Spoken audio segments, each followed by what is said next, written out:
কন্যাশ্রী প্রকল্প থেকে বঞ্চিত ছাত্রীদের সাথে দেখা করলেন রাজ্য এসএফআই নেতৃত্ব।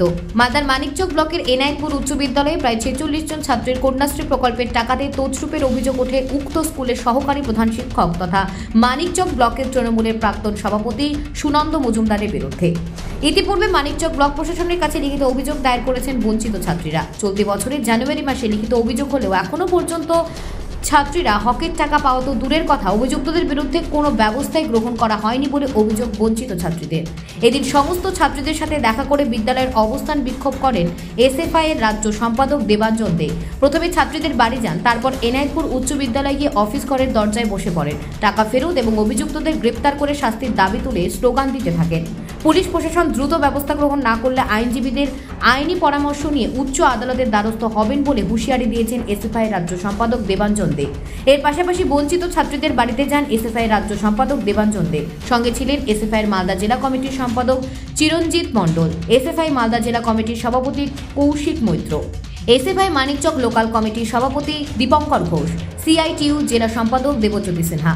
সংবাদ মাধ্যমের মুখোমুখি হয়ে এসএফআই রাজ্য সম্পাদক দেবাঞ্জন দে বলেন, টাকা মাইনরিটি স্কলারশিপের টাকা 46 জন ছাত্রী এই স্কুলেরই, এনায়েতপুর হাই স্কুল, টাকা মেরে নিয়ে চলে গেছে, চুরি করে নিয়ে চলে গেছে তৃণমূলের ব্লক সভাপতি।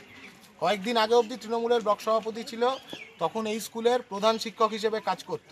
ফেরার পলাতক, চারিদিকে ঘুরে বেড়াচ্ছে, মেয়েগুলো চারিদিকে গিয়ে বলছে এই কথা, বিডিওর কাছে বলেছে, থানায় গেছে, যে ব্যাংকে ওদের নামে অ্যাকাউন্ট তৈরি হয়ে গেছে ব্যাংকে, ওরা নিজেরাই জানে না। ফিঙ্গারপ্রিন্ট নেওয়া হয়েছে স্কুলে ডেকে, স্কুলের প্রধান শিক্ষক ডেকে বলছে ফিঙ্গারপ্রিন্ট দিতে। স্বাভাবিকভাবে ওরা কাকে বিশ্বাস করবে? সেই ফিঙ্গারপ্রিন্ট দিয়েছে, সেই ফিঙ্গারপ্রিন্টের তথ্যকে কাজে লাগিয়ে এই সমস্ত টাকা, লক্ষ লক্ষ টাকার হচ্ছে যে জালিয়াতি হয়েছে, সেই সমস্ত টাকা ব্যাংক অ্যাকাউন্ট থেকে তুলে নিয়ে সেই টাকা মেরে দিয়ে এখন পালিয়ে গেছে। গরিব বাড়ির মেয়ে প্রত্যেকে, কারোর বাবা টোটো চালক, কারোর বাবা হচ্ছে রাজমিস্ত্রি, কারোর বাবা পরিযায়ী শ্রমিক। এরা পড়াশুনো করবে কি করে? মানে কন্যাশ্রী নামে গোটা রাজ্য জুড়ে কি চলছে তার একটা প্রমাণ এই এনায়েতপুরে আমরা দেখতে পেলাম। চারিদিকে এই ধরনের ঘটনা। যে এই ঘটনায় অভিযুক্ত, যে চুরি করেছে, তার স্ত্রী হচ্ছে পঞ্চায়েতের প্রধান, সে কেন স্টেপ নিচ্ছে না? তার স্বামী এই ঘটনা ঘটালো, সে তৃণমূলের পঞ্চায়েত প্রধানের কোনো স্টেপ নিচ্ছে না কেন? তাহলে কি সেও জড়িত? তারও ইন্ধন আছে।